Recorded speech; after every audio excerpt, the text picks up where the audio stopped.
चालू हो चुका है। नमस्कार, अस्सलाम वालेकुम। नमस्कार साथियों, और मैं आज एक ऐसे बिजनेस वीडियो बनाने जा रहा हूँ आप लोगों के आशीर्वाद से, क्योंकि मुझे ये ज़रूरत इसलिए पड़ी है क्योंकि आजकल जो काम के सिस्टम सारे चेंज हो चुका है। बच्चे स्मार्ट क्लासेस ले रहे हैं। अगर हम अपने आप को स्मार्ट नहीं बनाते हैं सर, देखो काम के दो पहलू होता है, एक हार्ड वर्क, एक स्मार्ट वर्क। अभी तक हम हार्ड वर्क करते जा रहे थे, बहुत ज़्यादा हमारे जीवन में फर्क नहीं पड़ा, लेकिन आज जो मैं आप लोगों के बीच में आया हूँ, एक स्मार्ट क्लास, एक स्मार्ट बिजनेस को लेके आया हूँ। जो आपके घर में अगर 5 फैमिली में बंदे हैं तो 5 के 5 इस बिजनेस में काम कर सकते हैं, और अगर 10 फैमिली में बंदे हैं तो 10 के 10 काम कर सकते हैं। क्योंकि ये कोई काम नहीं है दोस्तों, ये सिर्फ आपको नमक, मिर्ची, हल्दी, धनिया खाने से ये काम होता है। और अगर ये खाने से काम होता है तो इसको काम नहीं माना जाता है। और अगर हम इस खाने पीने से बहुत बड़ा बिजनेस हो सकता है तो इस बिजनेस को हमें समझना चाहिए। तो चलिए दोस्तों, मैं अपने बारे में बताने की प्रयास करता हूँ। मेरा नाम नूर आलम सरकार है और मैं वेस्ट बंगाल का रहने वाला हूँ। और एजुकेशन की बात करूँ तो मैं अंगूठा छाप हूँ। तो दोस्तों, आज एक बिजनेस के बारे में डिस्कशन करने जा रहा हूँ। तो मैं बचपन में ही ड्रीमर था, सपना देखने वाला व्यक्ति था। शायद आप लोग भी सपना देखते हैं, हर आदमी के जीवन में एक सपना होता है। तो ये बिजनेस क्या है सर, मैं ये बिजनेस के बारे में बताने से पहले मैं अपने बारे में बताऊंगा, तभी आप लोगों को समझ में आएगा ये बिजनेस करने की जरूरत मुझे क्यों पड़ी। मेरी पढ़ाई लिखाई इसलिए नहीं हो पाई क्योंकि मेरे पिताजी का एक हाथ नहीं है। मैं बहुत गरीब फैमिली से उठ के आया हूँ दोस्तों। और इस बिजनेस को जब मैंने स्टार्ट किया था, मुझे भी शुरू में समझ नहीं आया कि ये बिजनेस क्या है। और मैं सपना क्या देखता था कि मैं बचपन से ऐसा सपना देखता था कि मेरे को बहुत अमीर बनना है, सिर्फ पैसों से नहीं, मान सम्मान, धन दौलत, इज्जत, शोहरत। तो मैं काम की तलाश में ढूंढा तो मुझे कोई काम ऐसा दिखाई नहीं दिया। तो बचपन में मैं भजिया तलने का काम स्टार्ट किया, और भजिया तलते तलते तलते तलते कई महीना, 6 महीना गुजर गया। फिर मेरे को सहारनपुर में आना पड़ा। दिल्ली, ये क्या नाम, यूपी में पड़ता है एक जिला सहारनपुर। और सहारनपुर में आया। सहारनपुर में मैं लगभग 10 साल काम किया। मेरी जिंदगी में बहुत ज्यादा परिवर्तन नहीं आया। मेरी एक सिस्टर थी, उसकी हमने शादी कराई, इतना सा फर्क पड़ा।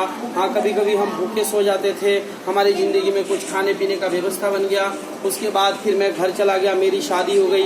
शादी होने के बाद में मेरी जिम्मेदारी बढ़ी, और जब मेरी जिम्मेदारी बढ़ी तो फिर मैंने अपने आप को काम करना स्टार्ट किया। बंगाल में ये छोटा सा परचून का दुकान स्टार्ट किया, और परचून की दुकान इतना बढ़िया चलने लगा। चलते चलते तो आदमी का लालच बढ़ जाता है सर। जब लालच मेरी बढ़ा तो मैं लोगों से कर्जा लिया, और कर्जे लेते लेते लेते लेते मैं इतना बड़ा कर्जदार बन गया। मैं 3.5 लाख कर्जदार में आ गया। और जब मैं ज्यादा कर्ज में आने के कारण मेरे को लोग बात टोकने लगे, और बीच बीच में टोकते गए, मेरी बेइज्जती होती गई। मैंने सोचा कि यार ऐसे करके तो मैं और मेरी जिंदगी में बहुत ज्यादा कर्जदार बनता जाऊंगा। तो इतने में ही मेरा एक साड़ू रहते थे नोएडा, दिल्ली NCR में।